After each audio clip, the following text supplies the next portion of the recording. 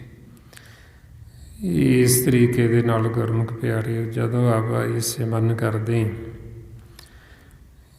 ਇਹ ਹੈ ਤਰੀਕਾ ਇਹ ਦੀਵਾਰ ਨੂੰ ਤੋੜਨ ਦਾ, ਕੂੜ ਦੀ ਵਾਰ ਨੂੰ ਤੋੜਨ ਦਾ, ਇਹ ਜਾਲ ਨੂੰ ਕੱਟਣ ਦਾ। ਇਹ ਹੁਣ ਆਪਣੇ 'ਤੇ ਹੈ ਵੀ ਅਸੀਂ ਕਿੰਨਾ ਕੁ ਅਭਿਆਸ ਕਰਦੇ ਹਾਂ। ਜਿੰਨਾ ਅਸੀਂ ਅਭਿਆਸ ਕਰਾਂਗੇ ਉਨੀ ਛੇਤੀ ਦੀਵਾਰ ਟੁੱਟ ਜੇ। ਨਾਲ ਨਾਲ ਹੀ ਗੁਰੂ ਦੀ ਮੱਤ ਗਿਆਨ ਹਿਰਦੇ 'ਚ ਵਸਾ ਕੇ ਚੱਲਾਂਗੇ ਅਤੇ ਇਹ ਦੀਵਾਰ ਮੁੜ ਕੇ ਖੜੀ ਨਹੀਂ ਹੋਏਗੀ। ਜੇ ਹੁਣ ਅਸੀਂ ਸਿਮਰਨ ਵੀ ਕਰਦੇ ਹਾਂ ਅਤੇ ਨਾਲ ਜੋ ਮਹਾਰਾਜ ਸਾਨੂੰ ਪਰਹੇਜ਼ ਦੱਸਦੇ ਉਹ ਅਸੀਂ ਰਹਿਤਾ ਨਹੀਂ ਰੱਖਦੇ, ਪਰਹੇਜ਼ ਨਹੀਂ ਰੱਖਦੇ, ਅਤੇ ਇਹ ਦੀਵਾਰ ਟੁੱਟਣੀ ਨਹੀਂ। ਫਿਰ ਜਿਵੇਂ ਹੁਣ ਆਪਾਂ ਨੂੰ ਮਨ ਦੀਆਂ ਰਹਿਤਾਂ ਦੱਸਦੇ ਵੀ ਕਿਹੜੀ ਚੀਜ਼ ਸਾਡੇ ਮਨ ਨੇ ਛੱਡਣੀ ਹੈ, ਕਿਹੜੀ ਵਿੱਚ ਰੁਕਾਵਟ। ਜਿਵੇਂ ਆਪਾਂ ਨੂੰ ਹੁਣ ਦੱਸਦੇ ਵੀ ਕਿਸੇ ਨਾਲ ਵੈਰ ਵਿਰੋਧ ਨਾ ਕਰੋ, ਇਹ ਵਿੱਚ ਰੁਕਾਵਟ ਹੈ। ਕਿਸੇ ਦੀ ਨਿੰਦਿਆ ਨਾ ਕਰੋ, ਹਉਮੈ ਤੋਂ ਰਹਿਤ ਰੱਖੋ ਮਨ ਨੂੰ। ਕਿਸੇ ਨਾਲ ਵੀ ਵਿਚਾਰਾਂ ਦਾ ਟਕਰਾਅ ਨਾ ਕਰੋ, ਇਹ ਵਿੱਚ ਰੁਕਾਵਟਾਂ। ਹੁਣ ਜੇ ਅਸੀਂ ਇਹ ਰਹਿਤਾਂ ਰੱਖਾਂਗੇ, ਅਸੀਂ ਵਿਚਾਰ ਰੱਖਾਂਗੇ ਆਪਦਾ, ਤੇ ਵਿੱਚ ਕੋਈ ਰੁਕਾਵਟ ਪੈਣੀ ਨਹੀਂ। ਜਦੋਂ ਅਸੀਂ ਕਿਸੇ ਨਾਲ ਦੁਵਿਧਾ ਖੜੀ ਕਰ ਲਈ ਤੇ ਉਹ ਵਿੱਚ ਦੀਵਾਰ ਖੜੀ ਹੋ ਗਈ ਦੁਵਿਧਾ ਦੀ। ਜਦੋਂ ਅਸੀਂ ਕਿਸੇ ਨਾਲ ਵੈਰ ਵਿਰੋਧ ਖੜਾ ਕਰ ਲਿਆ ਤੇ ਉਹੀਓ ਵਿੱਚ ਰੁਕਾਵਟ ਆ ਗਈ।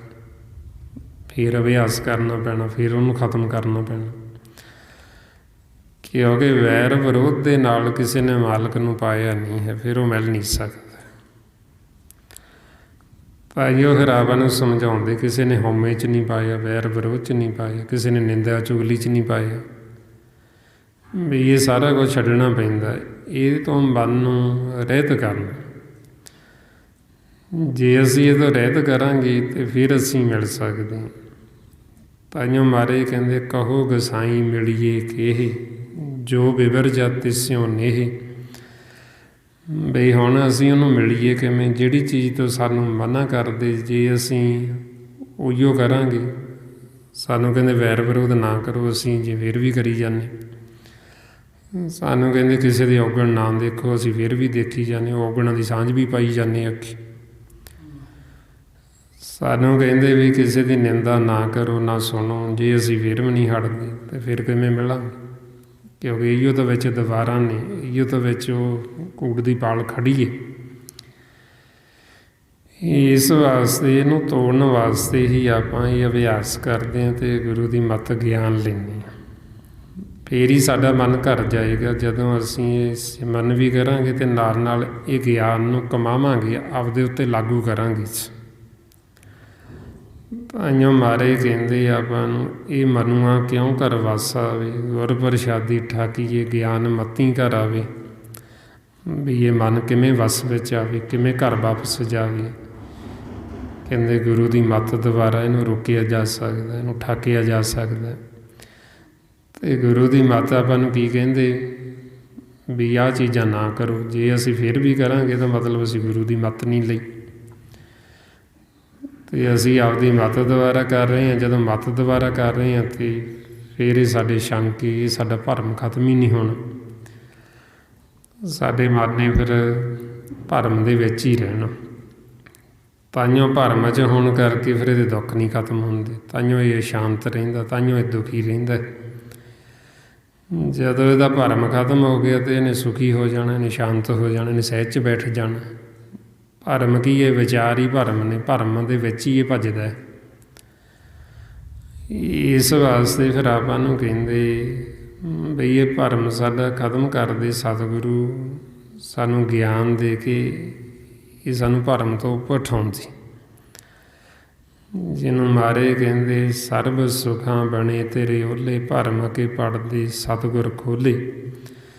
ਵੀ ਸਤਿਗੁਰੂ ਸਾਡੇ ਭਰਮ ਦੇ ਪੜਦੇ ਚੱਕਦੇ, ਜਿਹੜਾ ਸਾਡੇ ਮਨ ਨੂੰ ਭਰਮ ਪਿਆ ਉਹ ਭਰਮ ਚੱਕ ਦਿੰਦੇ। ਅਤੇ ਚੱਕਿਆ ਸਾਡਾ ਫੇਰ ਹੀ ਜਾਣਾ। ਜੇ ਹੁਣ ਅਸੀਂ ਗੁਰੂ ਦੇ ਬਚਨ ਨੂੰ ਮੰਨਾਂਗੇ ਸਤ ਸਤ ਕਰਕੇ, ਅਤੇ ਸਾਡਾ ਭਰਮ ਖਤਮ ਹੋ ਜਾਏਗਾ। ਜੇ ਅਸੀਂ ਨਹੀਂ ਮੰਨਾਂਗੇ ਤਾਂ ਅਸੀਂ ਭਰਮ 'ਚ ਰਵਾਂਗੇ। ਇਸ ਵਾਸਤੇ ਫਿਰ ਆਪਾਂ ਨੂੰ ਕਹਿੰਦੇ ਵੀ ਇਹ ਭਰਮ ਨੂੰ ਖਤਮ ਕਰਨ ਵਾਸਤੇ ਵੱਧ ਤੋਂ ਵੱਧ ਇਹ ਅਭਿਆਸ ਕਰੋ, ਅਤੇ ਨਾਲ ਨਾਲ ਜੋ ਸਾਨੂੰ ਸਤਿਗੁਰੂ ਇਹ ਗਿਆਨ ਬਖਸ਼ਿਸ਼ ਕਰਦੇ, ਇਹ ਗਿਆਨ ਨੂੰ ਹਿਰਦੇ 'ਚ ਵਸਾਓ। ਇਹ ਗਿਆਨ ਦਾ ਆਸਰਾ ਲੈ ਕੇ ਚੱਲੋ। ਵੀ ਗਿਆਨ ਤਾਂ ਇਸ ਕਰਕੇ ਆ ਨਾ, ਵੀ ਤਾਂ ਕਿ ਅਸੀਂ ਇਹਨਾਂ ਚੀਜ਼ਾਂ ਤੋਂ ਰਹਿਤ ਹੋ ਸਕੀਏ। ਜਿਵੇਂ ਹੁਣ ਕਿਸੇ ਜੀਵ ਕੋਲ ਗਿਆਨ ਦਾ ਚਾਨਣ ਵੀ ਹੋਵੇ, ਸਾਡੇ ਹੱਥ 'ਤੇ ਦੀਪਕ ਹੋਵੇ, ਅਤੇ ਅਸੀਂ ਫਿਰ ਵੀ ਖੂਹ ਦੇ ਵਿੱਚ ਡਿੱਗੀਏ, ਅਤੇ ਉਹ ਫਿਰ ਦੀਪਕ ਕਿਸ ਕੰਮ ਦਾ? ਉਹ ਗਿਆਨ ਕਿਹੜੇ ਕੰਮ ਦਾ ਫਿਰ, ਜੇ ਅਸੀਂ ਉਹ ਗਿਆਨ ਤੋਂ ਕੰਮ ਹੀ ਨਾ ਲਿਆ। ਇਸ ਲਈ ਮਹਾਰਾਜ ਕਹਿੰਦੇ ਮਨ ਜਾਣਤ ਸਭ ਬਾਤ, ਜਾਣਤ ਔਗਣ ਕਰੇ, ਕਾਹੇ ਕੀ ਕੁਸਲਾਤ, ਹਾਥ ਦੀਪ ਕੂਏ ਪੜੇ। ਬਈ ਮਨ ਜਾਣਦਾ ਤਾਂ ਹੈ, ਪਰ ਜੇ ਜਾਣ ਬੁੱਝ ਕੇ ਗਿਆਨ ਹੁੰਦੇ ਹੋਏ ਵੀ ਇਹ ਖੂਹ 'ਚ ਡਿੱਗਦਾ, ਫਿਰ ਉਹ ਦੀਪਕ ਕਿਸ ਕੰਮ ਦਾ? ਜਿਵੇਂ ਸਾਡੇ ਕੋਲ ਚਾਨਣ ਵੀ ਹੋਵੇ ਅਤੇ ਅਸੀਂ ਫਿਰ ਵੀ ਟੋਏ 'ਚ ਡਿੱਗ ਪਈਏ, ਅਤੇ ਉਹ ਚਾਨਣ ਤਾਂ ਵਿਅਰਥ ਹੀ ਹੋ ਗਿਆ ਨਾ, ਉਹਦਾ ਕੀ ਫਾਇਦਾ ਹੋਇਆ ਆਪਾਂ ਨੂੰ? ਇਸੇ ਤਰ੍ਹਾਂ ਹੀ ਹੁਣ ਗੁਰਬਾਣੀ ਗੁਰੂ ਇਹ ਸਾਨੂੰ ਜੋ ਗਿਆਨ ਦਿੰਦੇ, ਇਹ ਅਸੀਂ ਗਿਆਨ ਦਾ ਚਾਨਣ ਲੈ ਕੇ ਚੱਲਣਾ। ਮਨ ਨੂੰ ਗਿਆਨ ਦੇ ਕੇ ਲੈ ਕੇ ਚੱਲਣਾ ਘਰ ਵਾਪਸ। ਤਾਂ ਕਰਕੇ ਫਿਰ ਆਪਾਂ ਨੂੰ ਕਹਿੰਦੇ ਵੀ ਇਹ ਗਿਆਨ ਸਾਡੇ ਮਨ ਨੂੰ ਠਾਕੀਏ, ਮਨ ਨੂੰ ਰੋਕੀਏ। ਬਈ ਜਿਵੇਂ ਜੇ ਵੈਰ ਵਿਰੋਧ 'ਚ ਜਾਣ ਲੱਗਦਾ ਅਤੇ ਅੱਗਿਓਂ ਗਿਆਨ ਆ ਜੇ ਵੀ ਨਹੀਂ ਆਪਾਂ ਕਿਸੇ ਨਾਲ ਵੈਰ ਵਿਰੋਧ ਨਹੀਂ ਰੱਖਣਾ। ਜੇ ਈਰਖਾ ਨਫ਼ਰਤ 'ਚ ਜਾਣ ਲੱਗਦਾ ਉਹ ਗਿਆਨ ਸਾਨੂੰ ਅੱਗੇ ਆ ਜੇ ਵੀ ਨਹੀਂ ਅਸੀਂ ਇੱਧਰ ਨੂੰ ਮਨ ਨੂੰ ਨਹੀਂ ਜਾਣ ਦੇਣਾ। ਇਹਨੂੰ ਕਹਿੰਦੇ ਗਿਆਨ ਦੁਆਰਾ ਮਨ ਨੂੰ ਠਾਕਣਾ। ਠਾਕਣਾ ਹੁੰਦਾ ਮਤਲਬ ਰੋਕ ਦੇਣਾ ਵੀ ਉੱਧਰ ਨੂੰ ਜਾ ਰਹੇ ਅਸੀਂ, ਉਹ ਗਿਆਨ ਅੱਗੇ ਆ ਗਿਆ ਅਤੇ ਗਿਆਨ ਦੁਆਰਾ ਅਸੀਂ ਮਨ ਨੂੰ ਰੋਕ ਲਿਆ। ਜਦੋਂ ਰੋਕ ਲਿਆ ਅਤੇ ਘਰ ਨੂੰ ਵਾਪਸ ਮੁੜ ਜਾਏਗਾ। ਇਸ ਵਾਸਤੇ ਹੁਣ ਆਪਾਂ ਇਹ ਕੋਸ਼ਿਸ਼ ਕਰਨੀ ਵੱਧ ਤੋਂ ਵੱਧ ਆਪਾਂ ਸਿਮਰਨ ਅਭਿਆਸ ਕਰਨਾ। ਜੋ ਮਹਾਰਾਜ ਸਾਨੂੰ ਕਹਿੰਦੇ ਬਈ ਉਹ ਰਾਮ ਨੂੰ, ਵਾਹਿਗੁਰੂ ਨੂੰ ਧਿਆਵੋ ਹਿਰਦੇ ਵਿੱਚ, ਹਰ ਜਨ ਸਿਮਰੋ ਹਿਰਦੇ ਰਾਮ। ਬਈ ਹਰੀ ਦੇ ਜਨੋ ਬਈ ਉਹ ਮਾਲਕ ਨੂੰ ਹਿਰਦੇ ਵਿੱਚ ਧਿਆਵੋ, ਉਹਦਾ ਸਿਮਰਨ ਕਰੋ। ਅਤੇ ਹੁਣ ਆਪਾਂ ਵੱਧ ਤੋਂ ਵੱਧ ਸਿਮਰਨ ਕਰਨਾ, ਗੁਰਬਾਣੀ ਗੁਰੂ ਨੂੰ ਪੜ੍ਹ ਕੇ ਵਿਚਾਰਨਾ ਅਤੇ ਵੱਧ ਤੋਂ ਵੱਧ ਹੀ ਆਪਾਂ ਸਤ ਸੰਗਤ ਕਰਨੀ, ਤਾਂ ਕਿ ਜੋ ਗਿਆਨ ਸਾਨੂੰ ਸਤਿਗੁਰੂ ਬਖਸ਼ਿਸ਼ ਕਰ ਰਹੇ ਉਹ ਗਿਆਨ ਸਾਡੇ ਹਿਰਦੇ 'ਚ ਵਸ ਜੇ, ਸਾਡੇ ਮਨ ਦੇ ਵਿੱਚ ਵਸ ਜੇ, ਸਾਡਾ ਮਨ ਮੰਨ ਲੀਸ।